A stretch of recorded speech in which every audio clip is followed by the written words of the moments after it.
Are you with me? Hey, welcome back to my channel. I'm happy that you're here. Thank you for coming back. Thank you for sharing your love with me. Thank you for watching, spending time. It means a lot as my channel grows and grows and grows. So thank you for being a part of that. As you can see from the title of the video, this is kind of a continuation of my relationship goals content around the things that I did to improve my powers and my manifestation, my focus, my vibrational focus on my goals, specifically my career. I'm an actor. If you don't know what I'm talking about, you gotta pause this and go watch the other video so that it makes sense, and then come back. And if you are from that other video, hey, welcome. I'm glad you're on the video number 2. Stay tuned.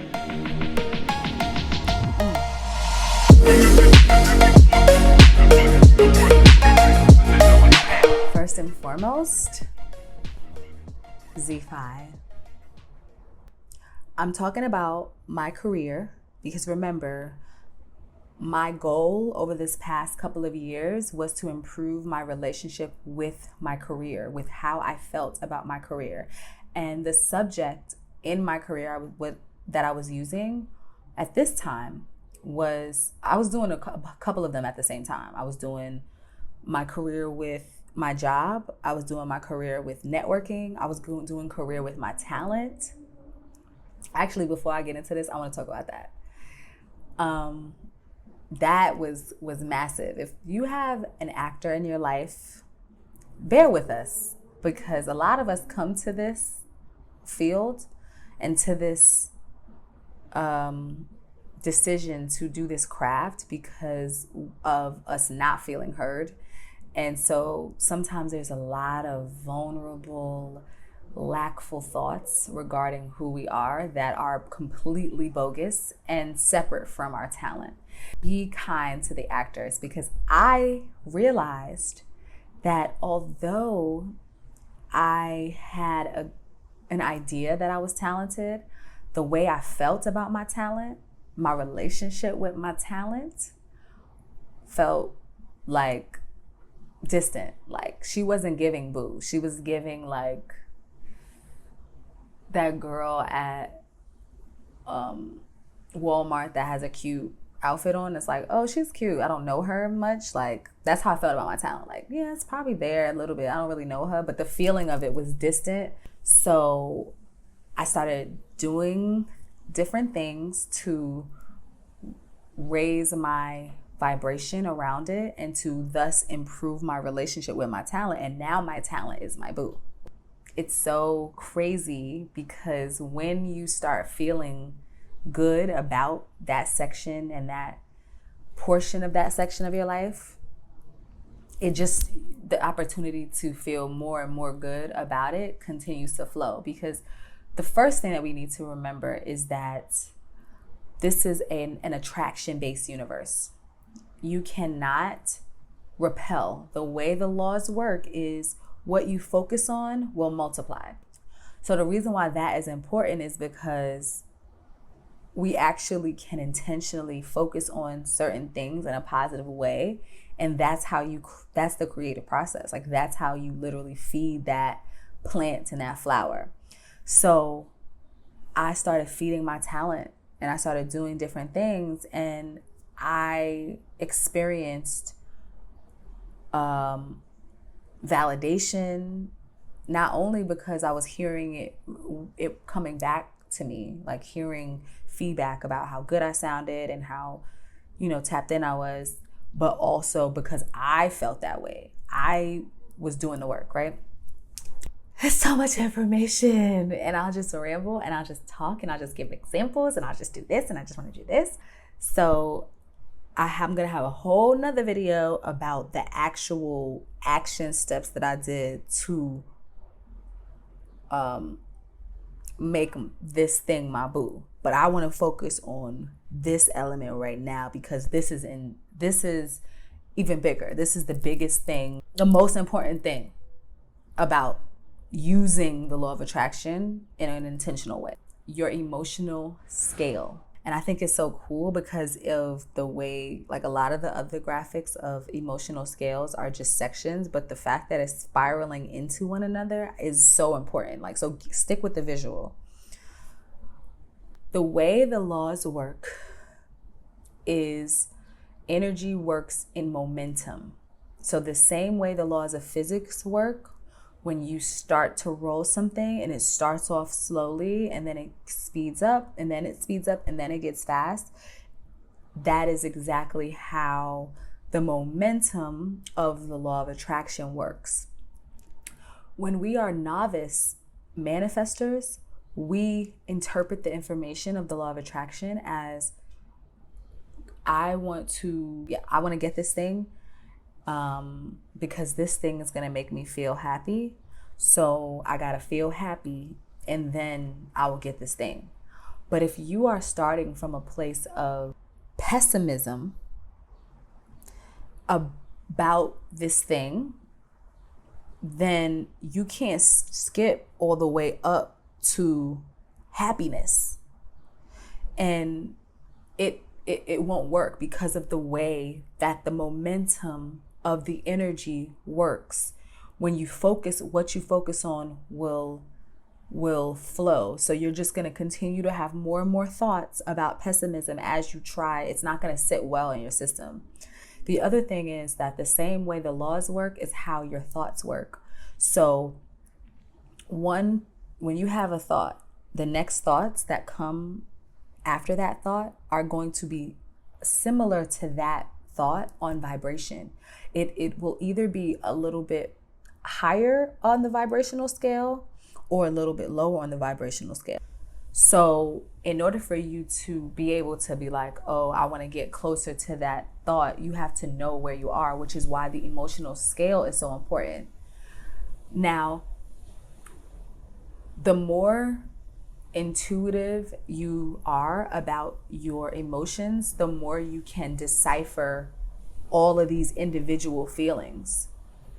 When we aren't as tapped in with how we feel, sometimes we can just group things in one feeling. So you're like, okay, I'm feeling like bad, and then today I'm feeling good.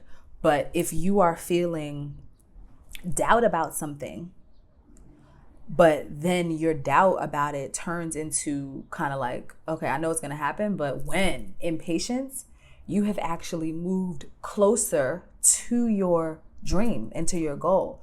But if you are not tapped in to understand that even though you're still feeling bad, you're feeling better, you will not continue to feed those thoughts and to go up the emotional scale, and you will not get closer. You'll just fluctuate. You'll go to doubt, and then even though you had a thought about, oh, I know it's going to happen, you might go and be like, dang, it's taking so long, it's not going to happen. And then you'll go back to doubt. So that's why this is OD.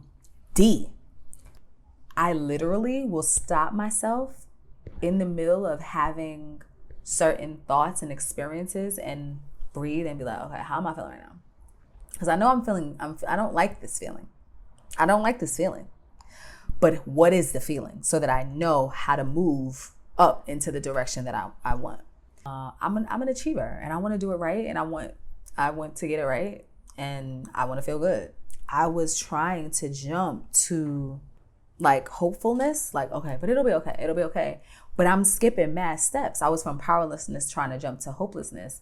And then I started like coaxing myself up and doing different thoughts. So for example, okay, let me use the example to show you let me use the example. Let me just stick with me. I'll be getting caught up. So I gotta reel it back in because this is all so much. Like, are you with me? This is fun. I want to book a commercial this year. I haven't booked a commercial ever.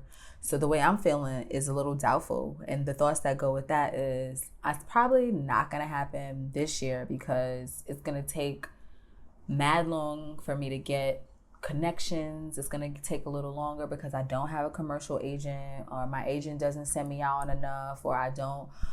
These are the thoughts that are supporting my doubtful thinking. So then I start feeling this doubtfulness, and the way you know how you feel is because it doesn't feel good. You feel unrest. You start thinking about things and you need to be in tune. So then you're like, okay, how do I feel about this? And then you look at your emotional scale and you're like, okay, so doubt, I don't believe it's gonna happen. But what if, but I am really passionate about it. And I do have talent. And there are multiple commercials all over the place. And it really only takes one yes.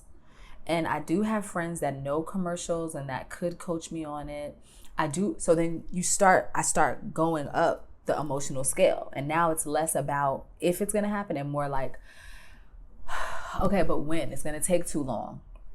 So then if I wanted to do some more work on that, usually the way I do this is I separate myself from it. As I move up the one emotion, I drop the subject for that day.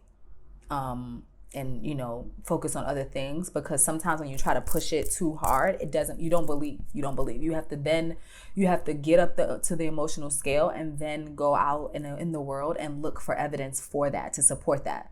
So after I've moved up from doubt to impatience, I will go and be like, binge watch celebrities talking about law of attraction, or I'll go listen to a commercial book or something that's creative, just something that feeds it after I've done the work, and look for that evidence. And as well, and if it's a little hard, I also just drop the subject. But then you come back and instead of that, you move up. So you move up, and you're like, okay, it's not impatience. Like, yes, I'm impatient, but like, I deserve this. Like, I deserve this. I've been fighting for this. It's just a whack that it's taking so long. So now I know it's going to happen. I know it's going to happen soon. It's just like, I'm feeling a little bit, and then I drop it, so this is how you go back and forth. And the biggest way to navigate the emotional scale is to find tools that get you in touch with your emotions. And I know this sounds kind of like, duh, but you will be surprised how much we stay in our heads. And I say that we because I say we because I'm with you guys. I'm a thinker. I like to think, and I like for things to make sense. So I would do this. Sometimes I will do it just during my day aloud while I'm alone, speaking to myself like, okay, Kalilah, how do you feel? Take a step and breathe. But other times I would do it in my journaling, because my journaling for me, in my morning routine, my journaling is my whole spiritual journey is about connecting with Source, connecting and listening to God for the purpose of living my best life. So I hope this was helpful. I really look forward to hearing your thoughts. I really look forward to sharing and connecting, and I'll see you guys on the next one. Bye.